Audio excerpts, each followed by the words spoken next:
I really saw my inner child and how hurt she was, and I had to do something about it, and I had to figure out, well, it's time for me to stop blaming everyone else, but most importantly it's time for me to stop blaming this little girl that is inside me. Hello everybody, and welcome to another episode of the Permission to Love podcast. I'm your host, Jerry Henderson, and I'm grateful that you're here. Before we get into today's episode, I've got a couple of announcements that I want to share with you. Number one is that I started to offer group coaching. We're going to launch that on the 19th of February. Now, it's not too late to get signed up, so if you haven't done so, you can simply go to jerryhenderson.org/coaching and find out more information there. Now, as a result of some requests that I've received, I've done two things. One, I'm offering 2 scholarships that'll last for 3 months worth of coaching. Now, that usually costs $95 a month, so it's a savings of almost $300, but I wanted to offer that for people who couldn't afford that price point at this time. The second thing I've done is I've also added a sliding scale price point, and that's at $47.50 a month. And so you can just simply go to the sign up page and enter the code SS2024. You'll find that code on the website as well. Just want to be able to help as many people as possible and remove any barriers to people learning how to love themselves. Now, finally, the last announcement I have is about my book. I'm so excited about my book called Returning, which will also be released in the month of February. It's a collection of thoughts and poems about healing and self-love. Now, if you want to be notified when it comes out, the day that it comes out, you can sign up for my newsletter at jerryhenderson.org/newsletter, or you can simply go to the show notes in this episode and get signed up there. And without any other delays, let's get into today's episode, which I am super excited about. Today, we have a very special guest. We have with us today Agatha Francini Gomez Figueroa, who just recently added a new name to her set of names, and that last name now is Henderson. And so I just simply call her Meu Amor, my love. So grateful for you, so thankful for you to say yes to come on this show and share your story, share a part of your journey. So thank you.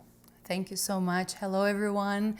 I'm so grateful and honored to be here because I know the devotion and dedication you bring to your work, and I see the behind the scenes. So I'm very honored to be here. Thank you so much. Yeah, absolutely. Thank you, Mayo Moore.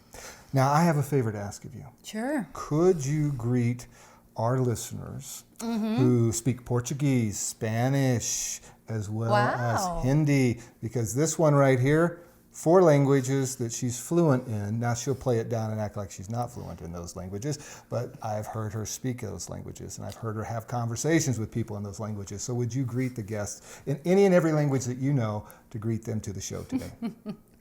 Hello. Hola, ¿cómo están?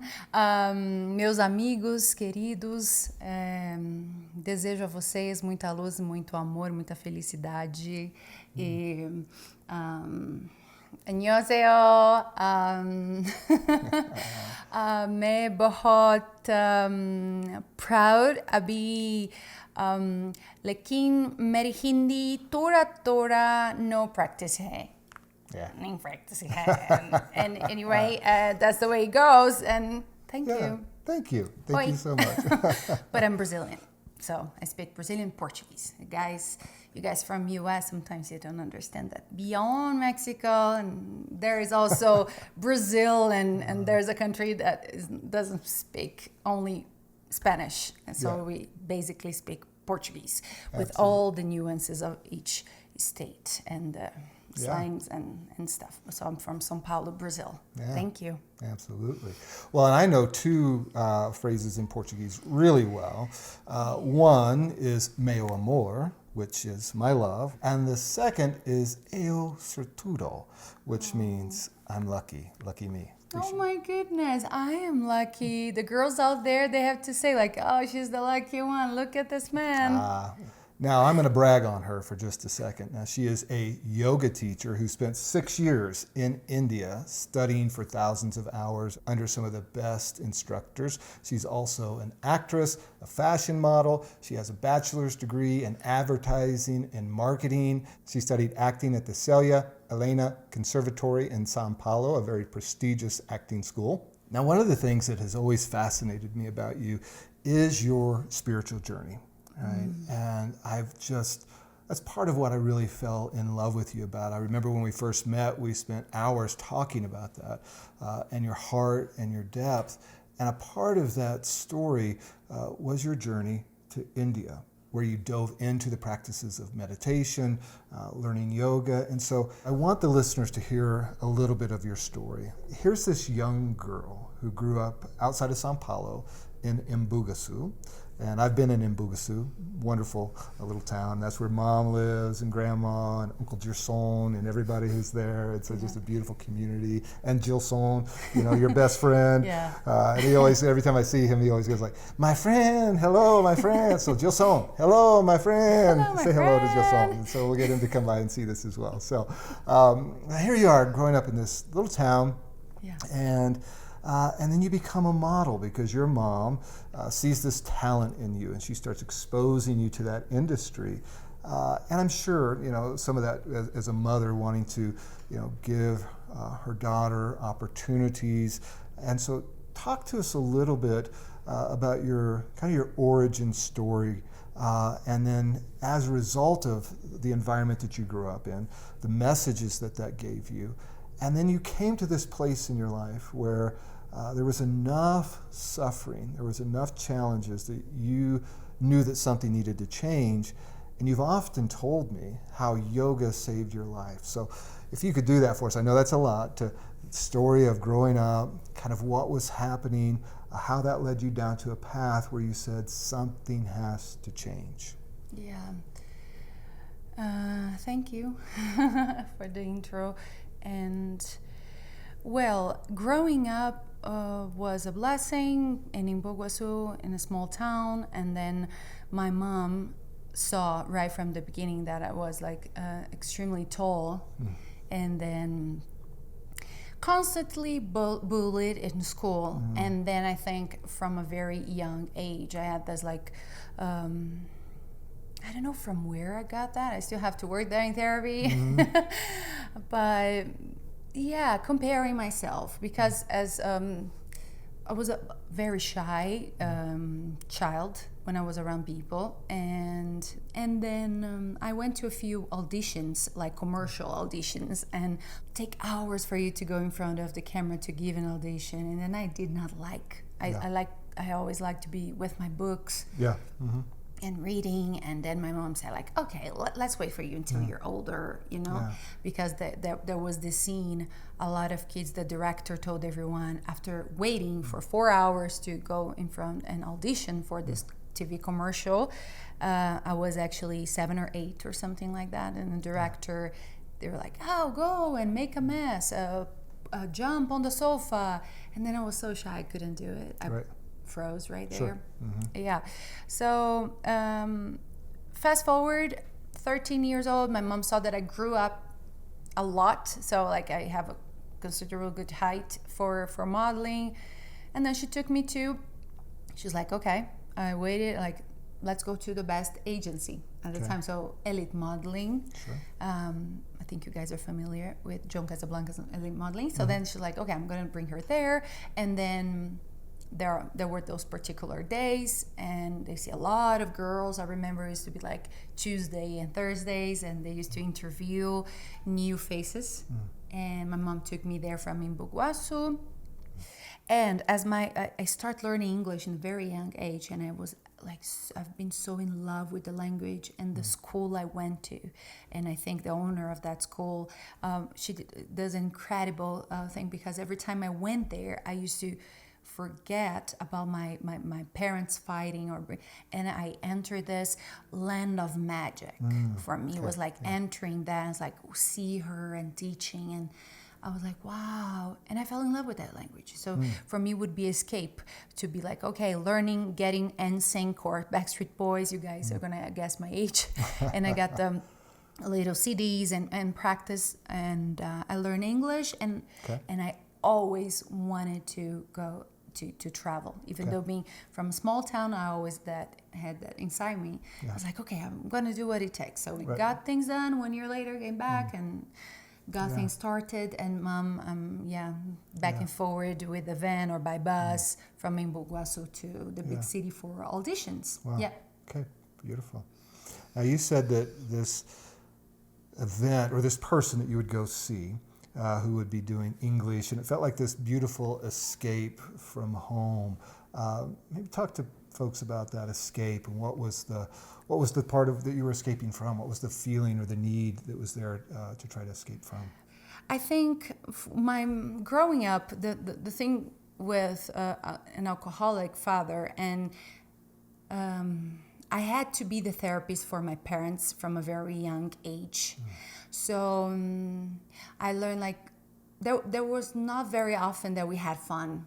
I felt like I used to be constantly judged by my father. He used to be very harsh and like say military kind of a thing, like army guy. He was not an army guy. Actually, he tried to go, but then he did something to escape there. And then I think he swallowed a pen, something that you close the pen, and then they took him to the hospital, so he got kicked out of the army. He was very happy about it. And coming from an alcoholic background, and my father, he's like, oh, swallow your tears. What are you doing? And then from the first expression of, I don't like this, and I had to speak for myself, he was like, shut up. Who are you to say anything? So it used to be very hard. And then slowly, I think those years, I was losing the sparkle of me. And then I couldn't be myself. I had to swallow my feelings, even though I was cut inside. And then I had to fake the face of everything's okay, because I know it's Friday night. And my dad is gonna arrive drunk, or I don't know how he's gonna try to hit my mom or not. He's gonna get the revolver and try to do something to us, and these things already unfortunately happened. So everything that you do when you're close to someone is under an addiction. You know, it's not us, but we think we are the problem, right? Yeah. And then absolutely, that person gets angry, right? And then you're like, why did I walk that certain way? Because anything can put that off. And but for a child or for a teenager, you don't figure out is their problem. Right. Yeah. And it's one of those challenges, right? Is that we start to absorb their brokenness, right? And so that's one of the challenges in trauma or growing up in those environments. You know, as a child, you don't understand that that's their brokenness, that's their story. And so that's manifesting in the home, and it gets manifested towards you. And then all of a sudden you think, well, there must be something wrong with me. And then that message gets adopted. And so we start to absorb other people's pain, and then it becomes our identity. Their pain becomes our identity in so many ways. And so talk to us a little bit about how that impacted you growing up in that, and what you had just said, how all of a sudden it became the message that you began to believe about yourself. Because it's not only their pain, but the way they express their pain. Yeah. Because sometimes that can come in a way of violence, or even violence through words. So I couldn't wait. I was hoping for the next day that I would probably have my father normal again. And it's like a person took his body while he was drinking, and next morning, oh, my father is back. But the things that he said when he was drunk, or the things that he did, maybe he pretend he doesn't remember, but the person, they say, like, who hits doesn't remember, but the person who got the pain remembers. For a lifetime, and it gets trapped in our nervous system, and it becomes a part of, our entire story.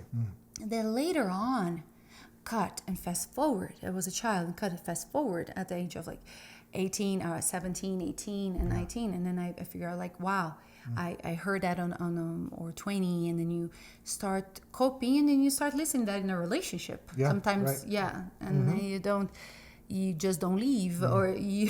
Yeah, the voice of the abuser becomes our voice inside of our and head. then, like, And you think like you're guilty, and then it's like your subconscious guide you to do something wrong. So like if that person thinks that I'm perfect, or maybe I know I'm not perfect, because you have that ingrained in your system. Right. So that's why on spirituality, I was like, I found a place to call home, and I say that saved my life, because I was going through so many issues with my health, anxiety. I think yoga was very, very, when I say yoga, when you see the Eightfold Path of Patanjali, Maharishi Patanjali, yoga, which is Satya, one of those paths on yoga, because yoga is not just posture. Right. There are the things that you do off the mat. And for me, it's beautiful, because one of the couple of first classes that I attended in Brazil, for instance, and I was like, wow, those girls, they really know how to do. And then suddenly they're on their head on the floor. I was like, oh my goodness, when I'm gonna be, and I did not know anything about it. Then I used to compare myself again. But then towards the end of this first session, my first yoga session that I did in my life, I remember the teacher guiding us a lot to a loving towards ourselves. And suddenly I forgot the world around me. Wow. Suddenly I did not have the noise from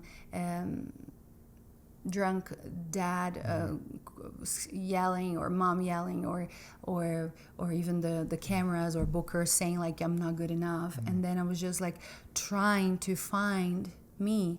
And I remember that was so beautiful when I think this teacher, yoga teacher, she was studying psychology at that time, and then she guided us on a journey to heal our inner child. And it was the beautiful, like, Absolutely. wow, I had that. I really saw my inner child and how hurt she was, and I had to do something about it. And I had to figure out, well, it's time for me to stop blaming everyone else. But most importantly, it's time for me to stop blaming this little girl that is inside me, and start to do what I can, because it started still for me seeing myself as a third person.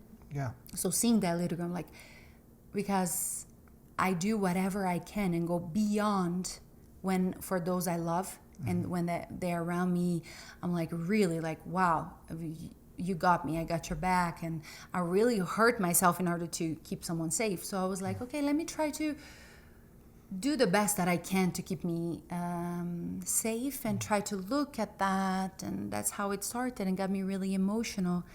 Sure. So when I went to India, I dived into Hinduism a lot and Buddhism a lot.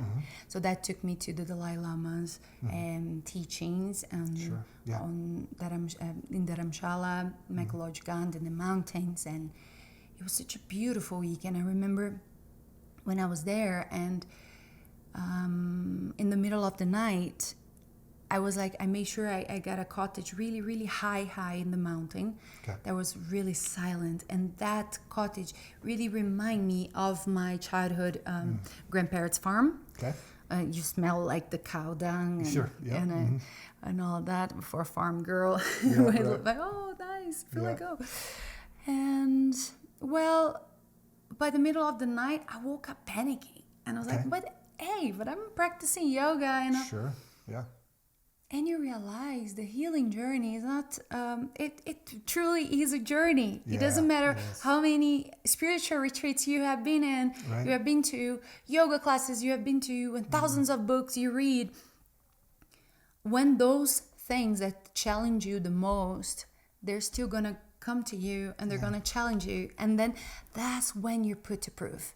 So a friend of mine, Josong, actually, like those years seeing me in India, and I stopped shaving and all that, and I and modeling at the time was the thing that was paying for my courses, my Okay, yoga gotcha. courses and everything. And then suddenly I'm like, wow, I'm modeling again. But then, but I'm more into the spiritual side. But then I got like, wow, I don't want to belong to this world. I want to go inside the mountain, and Sure, I need to shave. I become a need to hermit do and the, out there, yeah, yeah, yeah. And then in order to find spirituality, but I think it's a journey for all of us. So Yeah. not shaving is not going to make you more spiritual. Yeah, which And a lot of not, like, times, yeah. I think a lot of times the healing journey is the desire, and sometimes necessary to, withdraw ourselves, to somewhat isolate. You know my story about being a nomad, and trying to find times of silence and solitude. And so I think that's a very, important part of the journey. And it often is a part of the heart, I think, that calls us to learn to be with ourselves. And yeah. And so you said something earlier that I thought was really interesting about the inner child and learning to not be, was it angry at that little girl, or so upset or frustrated with that little girl, the little Agatha, which is a common thing among trauma survivors. I know for me, my 5-year-old was the one that I had so much shame around. Talk to us a little bit about, that practice of the inner child and how you were feeling about little Agatha before that work that you did with the inner child practice through that yoga session, and continued work that I'm sure you're doing in that space. Sure. So I think what yoga gave to me was, I always used to love manuals. So I grew up like, okay, well, what a girl needs to know before her first period. Yeah, and then I bought a book on that. What a girl needs to know. Like I always like kind of, I love reading. So, and then, but after you leave school and you go to university and you're exposed to all of that and the changes in your life and suddenly become a young adult, I felt really exposed to a lot of things out there, and the whole power of that teenager was unhealed still. Yeah, right. And I think yoga gave me like a life. Okay, if that's what it takes to be peaceful and peace with myself, that's what it's like, a book guide. Like Sure. if you buy a new TV, you have like the manual guide, and I'm like, okay, I'm gonna dive into that. And then that gave me a sense of peace. Before that yoga session, the transformative yoga path, that inner child left. Like I've not seen her so often. Yeah. It's incredible that, and but I could not be angry at her. But I remember like before coming across her, I used to think of my young cousin that I love her so much when I was like in Korea. Like Stephanie she was a little girl. I was like, wow, I should do my best because I cannot let her down, something like that. But when I came across my inner child, I could not be angry at her. I was actually I was angry not at the inner child. Okay. That when at the time that I begin to see the little me, that's when I begin to start forgiving myself for what.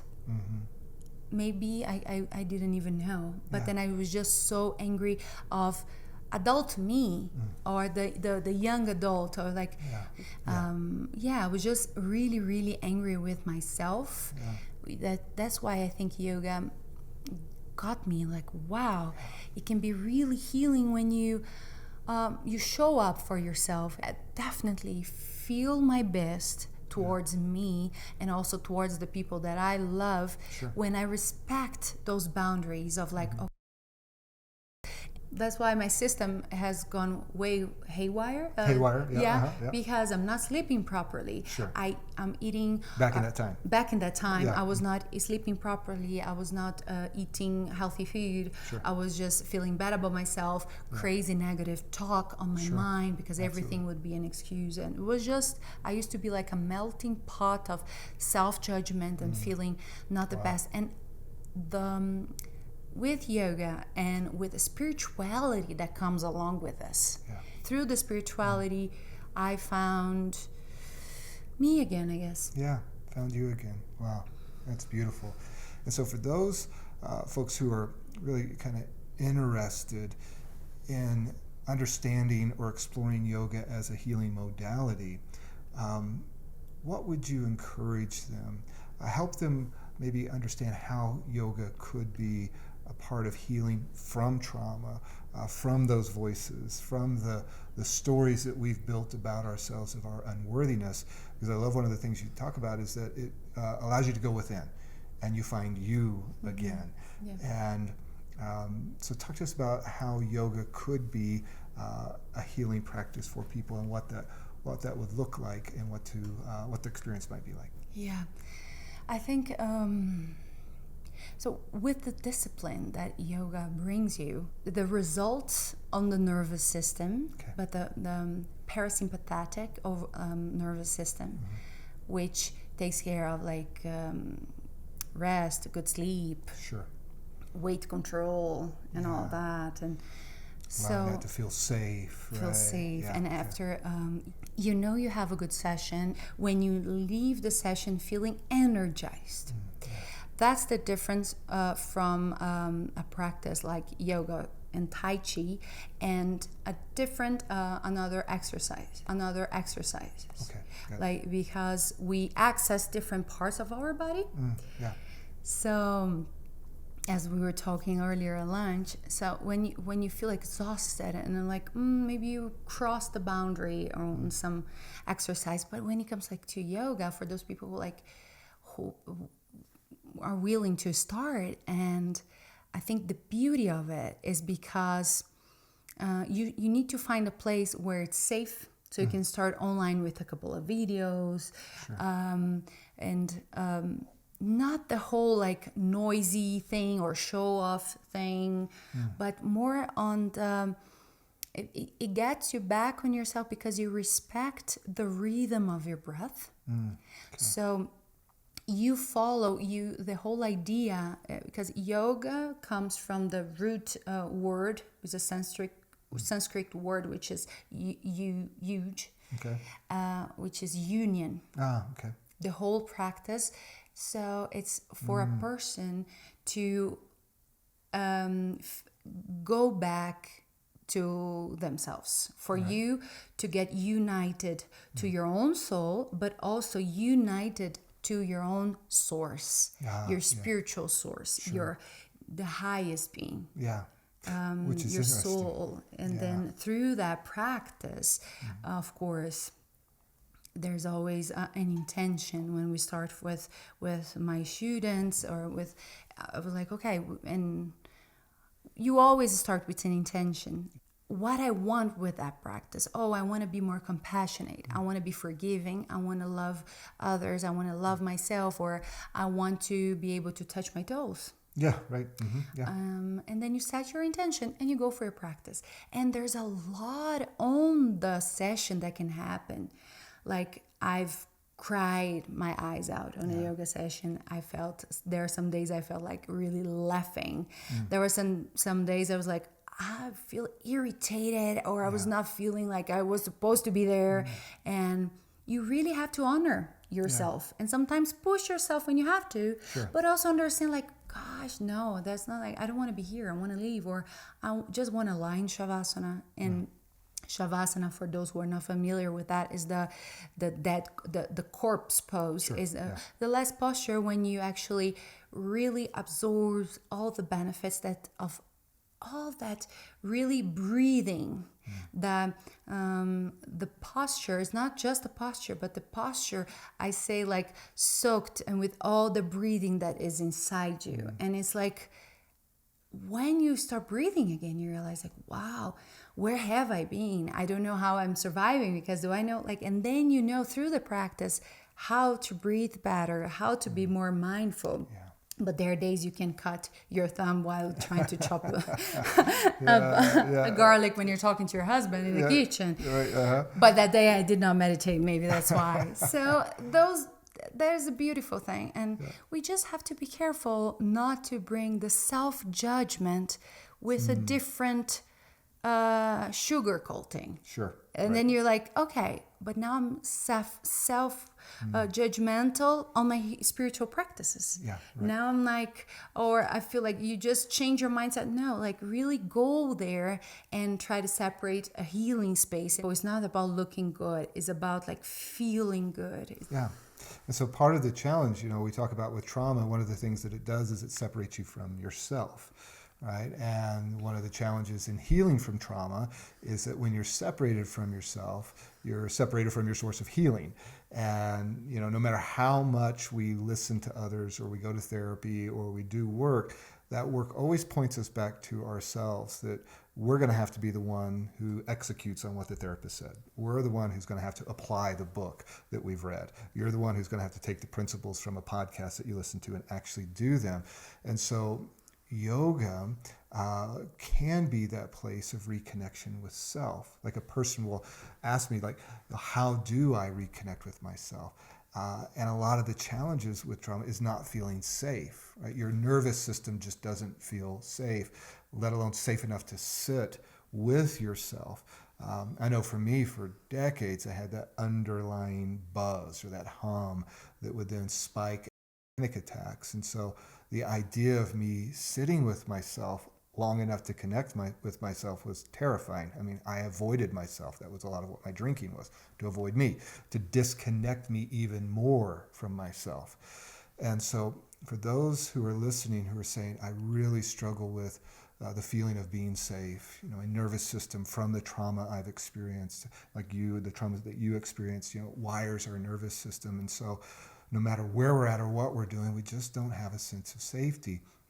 And so I wanted to provide the listeners with some practical tools around how yoga can do two things. One, help that nervous system calm down, and then two, allow for reconnection, because we have to be in that place of being a little bit calm in order to connect with ourselves in some way. And then what does that connection with self do? Once you're able to connect with yourself, because it sounds like to me it's that place of returning to loving yourself. Mm-hmm. And so does that make sense? Can you talk to us a little bit, like as a practical tool, how would it help our nervous systems calm? How would you be able to reconnect with yourself, returning to yourself, and then, just some of the benefits of what that does for you. So. Yeah, there's they say the culmination of yoga is samadhi. So that's what Maharishi Patanjali, who wrote the book of yoga and all the scriptures on it, right? Yeah. And spread yoga, because actually yoga is a science, and it was heard by the rishis back in the day, of like from spirituality, and they heard those messages, and thank goodness we had all these beautiful sages out there. But Maharishi Patanjali became the most famous one, and actually wrote the shlokas, the book, and shared with the world. Yeah. But I think the beauty of, like, at least for me, because it was, because I had a psychosomatic disease due to like something wrong with my nervous system.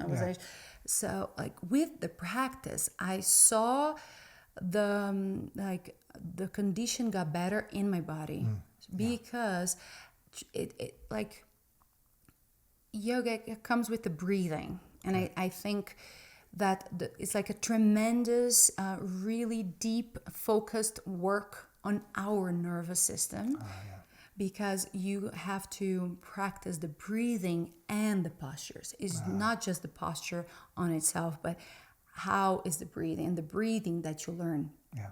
Right. And something which really, really helped, because when you're tensed, we sometimes don't even breathe enough. Yeah. And then which you point out to me at times, where I'm sitting there and I'm kind of tightened up, I'm a little stressed about doing a podcast or producing something, and you remind me to breathe. But go ahead, that there is the place of the breath. So there is something, and in yoga, yoga science and on the Vedas, right? Where also Ayurveda, the science of life, came from. Okay, so there are the koshas, the layers of a person's body. And pranamaya kosha, when you think of a person, and have you seen those drawings all this Venn diagrams like and the the diagrams, folds and the aura, popular known as aura. So in Sanskrit, so when the body itself like the physical body has a sickness. It has what usually happens out of the body first.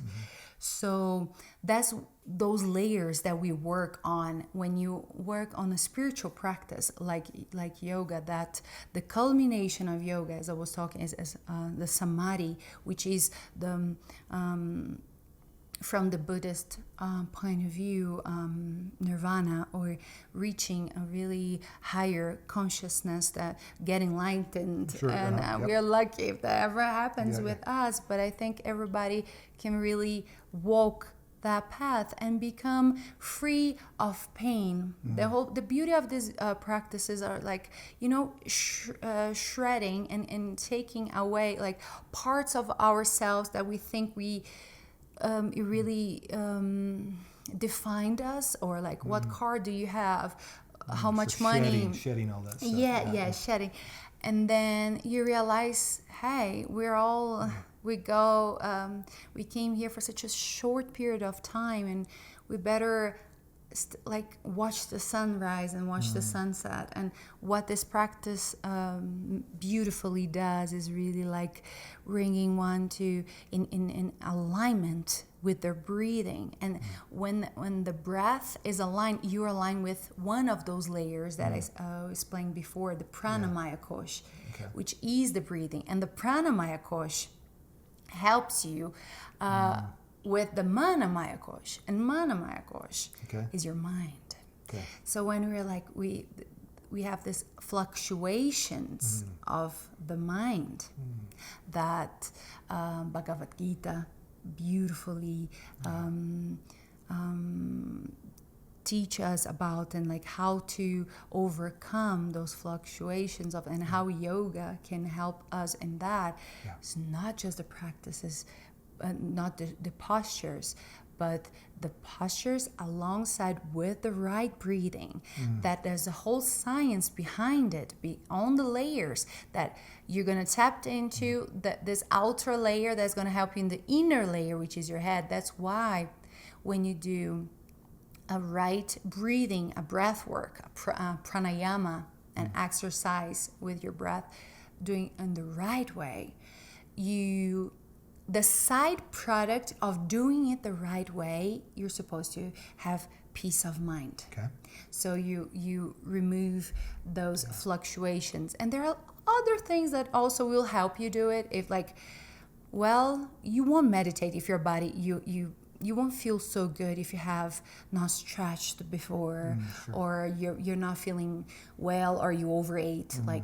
And then sometimes, we put ourselves for failure on so many things. And there's a practice, self-judgment, or even like, I'm going to eat this. And then I'm going to try to meditate. And then you do it wrong because you're going to judge yourself. And then you put yourself to failure, sabotage yourself.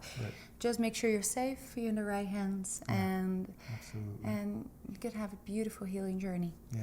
So one of the things that you mentioned is how that breath, connecting with the breath, will allow us to calm the nervous system and then calm our mind, so that we can be able to sit with ourselves long enough to connect with ourselves, right? Because we're such great self-avoiders as trauma survivors, or people who are, have dealt with very painful life experiences that we're trying to avoid. I really loved when I heard about how children in India, one of the first things that they learn how to do is to connect with their breath. And the theory of you come into this world with your breath, and you leave this world with your breath. And so all through our lives, our breath is that source of life, but we get so disconnected from it. And I know how powerful breath, and taking a mindful breath, whenever I begin to feel that anxiety or begin to feel that temptation to really disconnect from myself. And how can that breath bring us back to ourselves in those moments? Mm-hmm. I guess by the repetition, the consistency, and by really bringing the intention. Why are you sitting there to do that? To search for answers, to listen to your breath, and stop and remove the judgment layer, and tap into your own voice. And it's not always easy, but believe me, the more you do it, and you're like, wow, how freeing, how beautiful that is, because you really become. There are days you don't know what you're feeling. If somebody asks you want chocolate cake or you want a spaghetti, or you're like, I don't know. Yeah. Or there are days you're like, maybe because you're disconnected from yourself. Sure. And what that practice does is like bring you to your voice. Perhaps you don't know. Yeah. And then you're going to be able to access that inside of you. Like, you know what? I don't know. Maybe I just need some time. Yeah, right. And maybe I just need to lie down on the floor. Maybe I just need to go for a walk in nature. And that practice also, there's a beautiful thing about it, that it also helps you connect with connect to nature better, and also align our, you correct me in the English if it's not correct, but circadian level. Oh, circadian rhythm. Circadian rhythm, and how important that is for you. Because absolutely. You see, if a person is eating only food that harm their system, inflammate themselves, and they're not sleeping well, if they're drinking things that is not good for them, or doing things. And so with those healing practice, you begin to learn, okay, this works for me, that doesn't work for me. And but it really works when you devote time, attention. And for those people that think yoga is not for me or meditation is not for me, because the whole idea, why do we do all those postures, is because for a person to remain longer on the in the posture of the meditation, and sadhasana. Right. So which is such the lotus pose, because it can be very uncomfortable. Right. Oh, my lower back. Sure can. What I mean, my lower back is this. There's some mosquito came. Like, my knee and all that. And someone doesn't have to push, because there are people sometimes. There were like retreats or courses, or in India, like they're not like, there's no sugarcoat. Again, I'm gonna say like a sweet, soothing music. Sure. You know, some teachers, it can be in really India. in India. It can be really harsh at you. Yeah, and then sure. you don't have AC. Actually, for me, yoga with AC, like now, like guys, you should avoid that, because the better, like the more you sweat, the best, because you take all those toxins away from your system. And sometimes the person just has a lot of thinking and overthinking, cannot listen to themselves, because maybe their whole system, their whole body has a lot of system, or the gut. And then we get into the nutrition thing, and then like, okay, my gut is in, like I have high inflammation in my body, the diet, not enough liquid. So you start working. And I also tell, like, when you're in this journey, I had like thousands of books and notebooks and diaries. Like, today I feel better and I'm happy, but why? Oh yeah, I drank like this much, and then I start taking care of that little girl as if I would take care of a child of mine, or someone that I love so much. Okay, have you eaten? Are you feeling good? Like, how are you feeling about this? This is not feeling nice. I'm not feeling good. And then you start being in peace, and slowly, I think the thing that takes people away sometimes from a practice that's going to help them so much, it is I want to take the best or the fastest result out of this as possible, but there are things that need to be done. Perhaps, and if you're willing to change. Sometimes you're not willing to change, or you're not willing to face things. But when you want to change, and when you're like, so it's like, well, there's no rock bottom that I can go like anymore, or like I need to do something about my life. And then I realized, well, let me try. And then you really feel good, like, oh, this works. And then you start knowing it better and better. Yeah, it's interesting. A few of the things that you said of one, the practices, the postures, which was a huge aha moment for me, right? Because I'd done some yoga before I met you, and I dove right into it. I decided I was going to do hot yoga and did like an hour and a half hot yoga session. It was one of my first yoga sessions ever, and I don't advise starting there, but unless you're kind of like just want to torture yourself. But there's a warm-up process that I didn't really know about. So the challenge, right, is that I didn't know that the postures are there to help with the discipline and the body so that you can stay in presence more in meditation. Talk to us about the meditation connection with yoga and that whole, just that whole connection between meditation, yoga, and the postures being a key part of that. Yes. The goal of yoga is to stop the fluctuations of the mind. This is part of the Bhagavad Gita. Okay. And Chitta Vritti Nirodha. Okay. So by reducing the fluctuations of the mind, you reach Nirodha, Samadhi, you reach blissfulness, peace. And so the beauty of the postures is it helps you with the discipline. It helps you to stretch your body because you realize, you learn, because we received this opportunity to be here in this life. Your responsibility and first duty is to take care of what you have right now. If you're at your best, you'll be able to serve others. It's like, you're really in that state, like, I'm calm, all's cool, because you've done your work, you've done your prayer, your mantra, your concentration, you've done the whole thing that you had to do, and then you figure it out there for yourself. And then it's like you are alert, you're conscious. So you're less likely than commit something that on Buddhism it says like something that's going to bring you pain. Because I'm sure we're all of us that we are here, we have done things that have brought not only other people but ourselves pain, and we don't know the source, and then that's why we go for therapy and all that. And is a practice of self-study.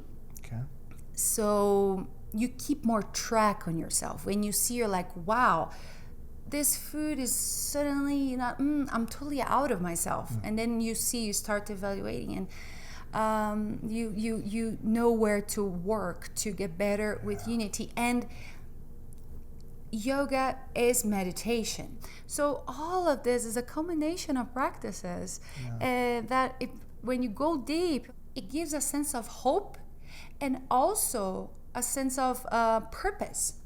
Because for those who have seen the study with meditation and vibration and how one person can help entire block or a core, like a neighborhood, and improve the energy or a part when the person is doing the work. And the work is hardcore work. It's not all bliss, loves, hearts, light, and love and peace as people think it is. There are dark moments, and you have to be brave because and there's one thing that trauma survivors are. We're damn brave, and we're stubborn at times, but we can be very stubborn. But we can use this on our behalf because others have used this on us so much. Absolutely. So it's like you getting the power of your own self back. Because when you're like, wow, I remember once I was after this really hard moment in my life, and I was like, wow. And this person told me once, I think the person you're most scared of, no, the person I'm more afraid of is you. For you is you. Yeah, right. So true. Because it was like different people inside of me. The person you're most afraid of is yourself. And I could not see that I was the one harming myself the most. I was the one at before yoga, before spiritual connection, and before devoting time for my faith and all that, I was like, wow, it was a coping mechanism. Maybe I was like, how do I create the situations and I fall again in the same hole? And I was like, and you take time, because sometimes you attract to your life what you still believe. And then you want to hurt yourself because you want to feel bad about yourself again. Right, absolutely. And it's interesting, right? Because our nervous system doesn't just remember how other people treated us. Our nervous system doesn't just think about, wow, this person caused me pain. It also remembers how we've treated ourselves. And it connects to that point where we get afraid of how we're going to treat ourselves as a result of somebody else's rejection, as a result of our failures. And so that practice of returning to loving ourselves and giving ourselves permission to love ourselves is so important, because we're retraining our nervous system and our relationship with ourselves, because it's not only healing what happened to us from others, but what we then have done to ourselves as a result of what others did to us, the narrative, the story, the voices that we adopted, and how we became our own abusers in many cases, because that was the environment that we were comfortable with. And so we continued that narrative and that energy in our life. And so I love this beautiful connection between yoga as a practice, spiritual practice of connecting the body, stilling that mind, or bringing peace to the mind, so that we can connect with ourselves again. And the beautiful practice of meditation, because meditation has been something that for me at first was a really scary practice because of my Christian background, and and then later really understanding even the connection around Christianity and mindfulness and meditation and stillness, where God even says, "Be still and know that I am God." And so there was just this beautiful space for me to finally connect with meditation in a way where it allowed me to be still with myself and connect with my breath, and not understanding that in connecting with my breath, it was taking my attention off of the chatter in my mind. It was taking my attention off of all the reasons why I wasn't safe, or the challenges I needed to, deal with. And all of that chatter, what ultimately it was doing was keeping me separate from myself, my authentic self. And that meditation and focusing on the breath could bring me back to my authentic self, so I could hear from my authentic self. Talk to us a little bit about your experience in that space of how meditation, following the breath, has allowed you to connect with yourself. Actually, after a spiritual retreat that I had in Brazil, I felt like I had this really beautiful connection, and it was through meditation. And it was actually not a very yoga, not the posture side of the spiritual practice, but more towards the meditation and healing and healing side.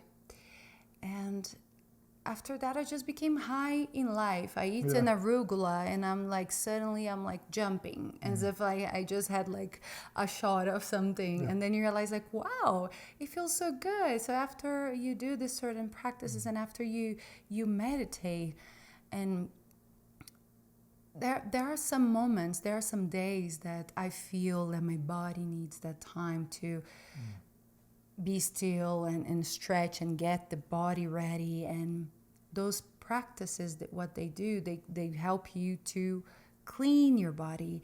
And the goal is to make you as healthy as possible, so you are ready. You're ready to do your duty, to take care of yourself, to take care of others, and to do your duty towards your purpose here. So devote time and awareness for your spiritual journey. And they helped so much on the spiritual journey. And I really personally, I like to use, there are days that I use mantras, and there are days that I use also prayers, even in Portuguese, for instance, like things that, wow. And then you're you're not in that moment anymore, and you don't need anything exhaustion. So those things that prepare you, all these things that you do in your life, the experience you acquire with those practice, in my opinion, when it's you don't need anything outside of your body. It's just you, your body, your breath, and the way, the techniques you need to guide yourself. You are more prepared. You are protected. You rely on yourself more, and then you feel empowered. You know how, like, I got this. That's what is beautiful about me and the healing child with yoga and meditation, because it helped me to be like, wow, I can find that sense, that moment of bliss without. One should not seek for it. Like, I'm gonna sit here and I'm gonna have a spiritual moment, but like the meditation, you're just like, it is a powerful. And I think people that, I'm too, I think too much, I'm an entrepreneur, and I my mind is, I'm not for this. And there are people that can benefit the most, because when you know a language, we started this podcast talking about languages. When you go to a country and you out there work or taking, and you know how to ask for your food, for your coffee, and you need to discuss something on a business. Those moments that I told you on the stage, on a presentation, or when that person that really drives you nuts on your job, or your classmate, or somebody that really take you out of your, and there's something, that person, everybody comes in your life to teach you. So that situation is bringing us the opportunity to learn something about ourselves. And that's how I go, like Gladiator. He goes to the arena. Real life is the arena. The householder, the Renaissance yoga that I studied in the Centenarian Yoga Institute in India. Renaissance yoga, household yoga. Why you have to be a yogi and then suddenly you need to be away from the normal life? Because the normal life is the arena. Is like the competition, the judgment. But when you're back and you have that practice and developing that practice within, because it's easy when you are in a retreat, in a beautiful landscape, in a beautiful beach, and everybody's spiritual, and we get better in nature, and we heal. There's a beautiful documentary on this called Heal as well, and so many books. Like, we heal in nature, everybody knows that. But yet, why sometimes we boycott ourselves? We just have to be loving to ourselves, like, yes, I need some nature time, and try not to go to the intellect too much, and just like, it feels good because it feels good. It's not harming me, it's not harming others. No. It feels good. Let me put my feet on the grass. Let me breathe. Let me see the sunrise. Those things bring us back to the rhythm of nature. And it really it empowers someone to grow. So I was like, okay, for those people who are new to spirituality, this practices, it helps you to thrive, to get the best, for you to be on your creative self and give the best for that project. And it should be that way. Sure, absolutely. It's been so true for me that meditation has been so healing, because it's, like I said before, has allowed me to sit with myself long enough and to investigate the discomfort of why I don't want to sit with myself. And once I get to that place of being able to be okay, whatever the modalities or practices that you use in meditation, whether it's mantras, following the breath, guided meditations, or whatever allows you to get to that place where you can be with you and discover that you are your healer. You're going to have those moments where your soul speaks to yourself, and you get to those places where you begin to understand why you have certain patterns and behaviors in your life and areas that you can heal. They're inviting you to heal. The challenge is sitting long enough to hear the invitation from yourself, because we'll yell at ourselves, it seems like, for the negative things, and our voice gets really loud when it becomes a voice of shame and judgment. But it often seems like we whisper to ourselves when we're inviting ourselves into healing. And And so I encourage you as a practice of learning to be safe and calming the nervous system and being able to return to yourself, to really get curious about a yoga practice, holistic yoga practice, and practices of meditation. So Agatha, I want to invite you to walk our viewers and our listeners through a meditation practice, to just take a few moments and to give them something that they might be able to use or to practice in those moments when maybe they're not feeling safe, or in those moments when those stories are building and that anxiety is happening and they're not feeling comfortable sitting with themselves. So could you give the audience that gift of just a practical meditation or mindfulness activity that they could do to help them return to themselves? I'll invite all of you to close your eyes, make sure you're safe. Take a deep breath in. Exhale. Inhale. Exhale. Inhale. Exhale. Make sure your spine is erect, chin parallel to the ground, so that that breath can, like water, bring a flow of energy through all the corners of your body that needs attention right now. Begin releasing those thoughts that by any chance are troubling you right now. Just try to acknowledge the moment, to embrace you, to be present, and thank yourself and congratulate yourself to show up for yourself one more day. Start bringing your attention to your breath and how it flows naturally in your lungs and out of your lungs. Just take some time to acknowledge that little you, which is the most incredible, amazing, gifted, and unique soul, because when you are yourself and when you honor what is holy to you and true and you're honest, you're just the most beautiful expression of nature. And with every breath, bringing that much of love and loving and embracing who we are and our story. And with every exhalation, and realize how perfect and unique you are when you just breathe.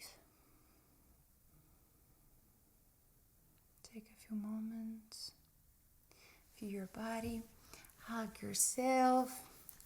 And I like to do this self-love practice. I love myself. Yet with your eyes closed, if you can repeat that. I love myself. Really hug yourself and perhaps say, I love you, and say your own name and last name and everything. I love you, Agatha. And then rub your palms. Bring your palms to your eyes. Feel the heat of your palms of your eyes. Take a deep breath. Open your eyes inside the palm. After a long day and your eyes are tired, it's really helpful. And then release your hands and open your eyes for the beautiful space you created with your own practice. Thank you. Well, thank you for that gift of meditation. And if you'd like to do more meditations with Agatha, she is launching a podcast tell us a little bit about your podcast, as well as how people can get a hold of you, because you also do yoga instructions and mentoring around and mindfulness, and so let people know how they can get in touch with you, and then also you'll be able to find the links in the show notes of this episode. Yeah, sure. I pretty much think they could connect and find me on Instagram. We can share the details here, and our school email, namaste@akshayoga.com. Mindful Souls 101 is the podcast that soon will be out there in the best platforms. I'm very happy to be able to share a little bit of daily practices that have been helping me to make peace of myself and embrace myself. Yeah, absolutely. Well, thank you for the gift you are to others and the teaching and the just beautiful work that you do, but thank you. Thank you. Wow, what a beautiful episode that was. What a gift it was for me to record an episode with my wife. And as always, I want to remind you that you are worthy of your own love.